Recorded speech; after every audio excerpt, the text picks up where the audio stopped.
Wolf is one of the oldest creature types in Magic the Gathering, with Timber Wolves appearing in Limited Edition Alpha.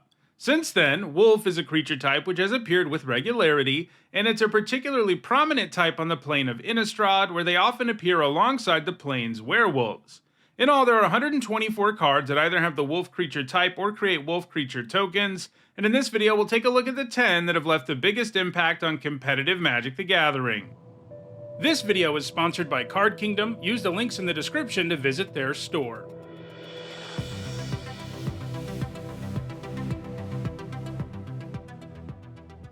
Before we get started, here's a quick reminder on how I rank cards in these videos. A first tier top 8 is worth 2 points. This includes events like Pro Tours, and a second tier top 8 is worth 1 point. This includes events like Regional Championships. At number 10, it's Ascendant Packleader. For 1 green, it's a 2/1 and it enters with a +1/+1 counter on it if you control a permanent with mana value 4 or greater, and it gets a +1/+1 counter when you cast a spell with mana value 4 or greater.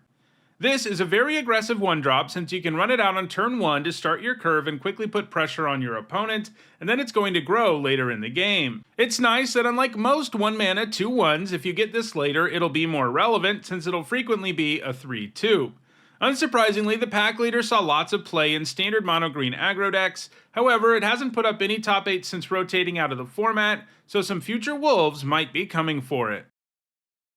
At number 9, it's Tovolar's Huntmaster, one of 2 werewolves who have wolf friends to make the list. For 4 generic and 2 green, it's a 6/6, and when it enters, it makes 2 2/2 wolf creature tokens. As a Midnight Hunt werewolf, it also has Daybound and Nightbound, which means that if you weren't already, you start tracking conditions for day and night once it's in play. It becomes night anytime a player casts no spells in a turn, and it can turn back to day when a player casts 2 spells in a turn. So if it's daytime, you get the Huntmaster side, but if it's nighttime, you get the werewolf Tovolar's Packleader, a 7/7 that makes 2 2/2 wolves when it enters or attacks, and you can also pay 2 generic and 2 green to have a wolf or werewolf fight another creature. While the Huntmaster saw some play in mono-green aggro decks and standard, most of its success in both standard and pioneer came in Winota decks. Winota triggers anytime a non-human you control attacks, and lets you look at the top 6 cards of your library and put a human from among those cards into play tapped and attacking and indestructible until end of turn. You can see how the Huntmaster slots perfectly into that kind of deck. It's a great hit off of the trigger because it's a human, and it's huge and gives you multiple bodies, but the very fact it brings non-humans along, in this case those wolf tokens, helps you trigger Winota on future turns too. Winota decks were so good that she got banned out of Pioneer, and since rotating out of Standard, the Huntmaster doesn't have a home anywhere. At number 8, it's Wolfir Silverheart. For 3 generic and 2 green, it's a 4/4 with Soul Bond, which means when either the Silverheart or another creature enters the battlefield, you can pair it with another creature, and they remain paired as long as you control them both. And as long as Wolfir Silverheart is paired, both it and the thing it's paired with get +4/+4. In other words, this can add a ton of stats to the board, a total of 12/12 worth of power and toughness spread across 2 creatures. That's going to drastically improve things for you pretty much every time. The Silverheart was absolutely dominant in Innistrad block constructed, appearing in 6 of the top 8 decks at the Block Pro Tour. Blocks have smaller card pools, and in most formats with only a few sets, Wolfir Silverheart is likely to be one of the most powerful cards, and that was certainly true at the time, where it was played in both aggro and mid-range decks. However, it saw a lot less play in Standard and hasn't put up any top 8s in other formats.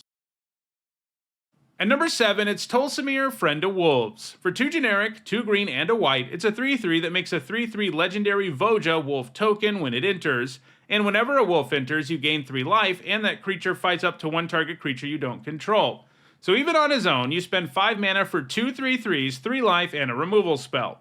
Sure, the removal's a bit narrow, but Voja usually has something to kill.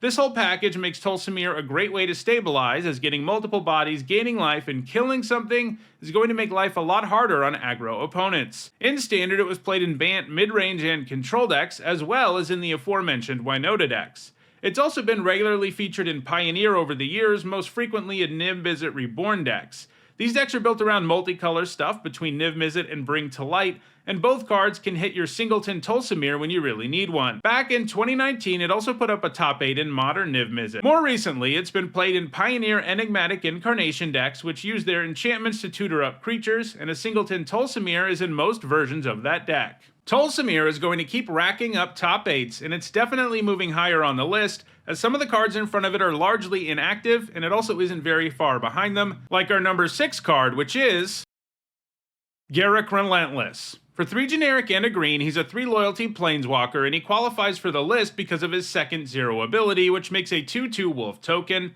He's also got another 0 ability where he does 3 damage to a creature, and that creature does damage equal to its power to him. Additionally, when Garruk has 2 or fewer loyalty, you transform him. And if you do, he becomes Garruk the Veil Cursed, who can also make a wolf token. His +1 makes a 1/1 Death Touch wolf, his -1 has you sacrifice a creature and tutor up a creature, and he has a -3 that gives your whole board +X and trample, where X is the number of creatures in your graveyard. So yeah, Garruk is a great value engine. Sometimes the best thing to do with him is just crank out wolves with the front side, but getting access to the other side isn't too hard. You can kill an opponent's 2/2 with the ability, for example, and you can even have Garruk fight one of his own wolf tokens to transform him if you really need the other side. Garruk was heavily played in all manner of green decks in both block and standard, and he even used to see play in modern and legacy, but he hasn't put up any top 8 since 2019, so Tolsimir is definitely going to pass Garruk Relentless in the future. Speaking of Garruk Relentless, I hope you don't think I'm being relentless and asking you to subscribe to this channel if you haven't already. I put out lots of Magic content every week, and if you're enjoying my content, I'd love it if you help me reach 100,000 subscribers this year. At number 5, it's Ranger class. For 1 generic and a green, this gives you a 2/2 wolf creature token when it enters, and because it's a class, you can pay mana at sorcery speed to level it up.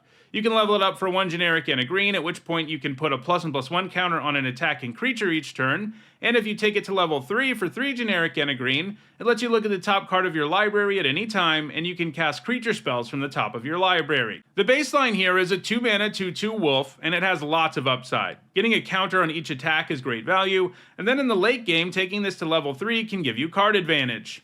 In Standard, it was a key card in mono green aggro decks, and in Pioneer, it was yet another wolf card that was played in Winota decks. As we know, these decks were all about getting non-humans into play and attacking with them while Winota was in play, so you could cheat humans into play from your library. One of the best ways to do this was to run non-creatures that make non-human creature tokens, like Ranger class.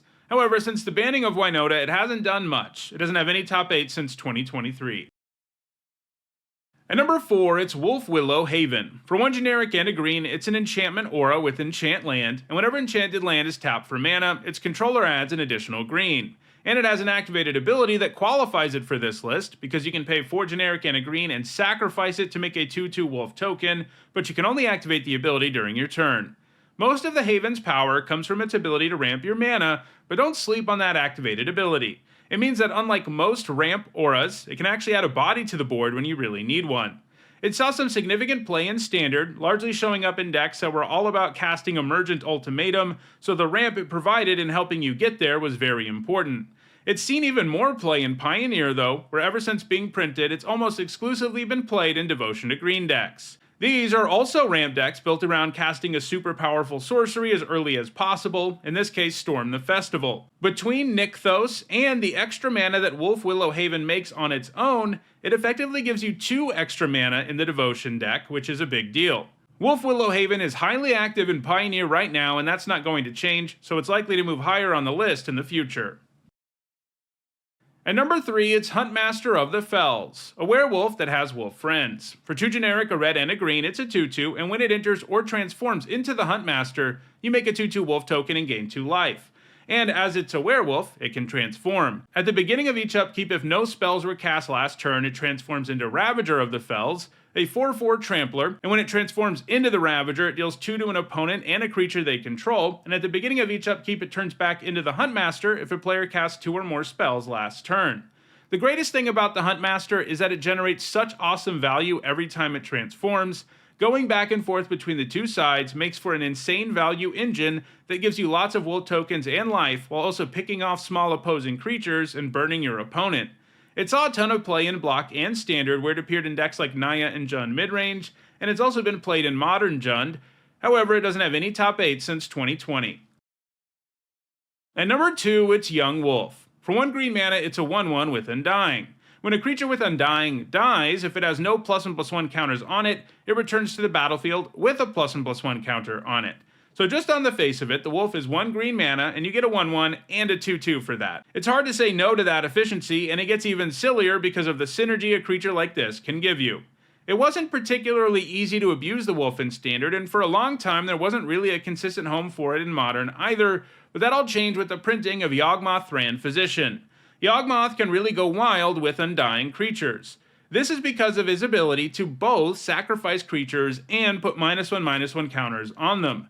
Obviously, you can sacrifice the wolf twice to Yawgmoth's ability, however, the interaction between +1/+1 counters and -1/-1 counters make it so you can sacrifice it way more times than that. This is because +1/+1 and -1/-1 counters cancel each other out, and if the wolf dies with no +1/+1 counter on it, it'll just keep coming back. You do need a second Undying creature around to combo it off and something like Blood Artist to kill your opponent with the combo, but because Yawgmoth decks run a bunch of tutors like Chord of Calling, it's much easier to assemble that combo than it might sound initially. Young Wolf is a very important card in the deck since it's the cheapest Undying card in the game. Young Wolf also sees plenty of play in Pauper, a format where only commons are legal. There it's played in decks like Mono Green Aggro and Golgari's Sacrifice. Young Wolf is going to continue to find success in both Modern and Pauper, and it has a very real chance at one day being the number 1 wolf in Magic. For now though, the number 1 wolf is Wicked Wolf. For 2 generic and 2 green, it's a 3/3, and when it enters, it fights a creature you don't control. You can also sacrifice a food to put a +1/+1 counter on the wolf and make it indestructible until end of turn, and tap it. Obviously, those two abilities work really well together, as if you have food, it's way more likely that the wolf can kill something with its fight effect and survive, but it's also great that Wicked Wolf can also gobble up food when it's attacking or blocking too, making combat a real nightmare for your opponent. Importantly, the tap it here is part of the effect and not part of the cost, so you can always use this ability, provided you have food. It doesn't come as a surprise that Wicked Wolf has been highly successful in food decks. It was also played in the various variants of sacrifice decks in Standard, including Golgari, Jund, and Sultai. Those decks seek to take advantage of sacrificing things with cards like Mayhem Devil, and the ability of the wolf to sacrifice food without any cost can result in a huge amount of damage. It also sees play in Pioneer Simic Aggro and Pioneer Devotion to Green, and it even has 1 point from a Legacy food deck. That said, Wicked Wolf is gaining points pretty slowly at this point, especially compared to Young Wolf, and that's why its days at number 1 on this list are numbered. So, those are Magic's best wolves. If you're looking to build a wolf deck, check out the description where you can find a direct Card Kingdom link for each card that appeared in the video. If you want to make sure you catch future videos, don't forget to subscribe. And if you want to catch up on past videos, including many more that look at specific creature types, you should see a playlist on your screen shortly. Thanks for watching.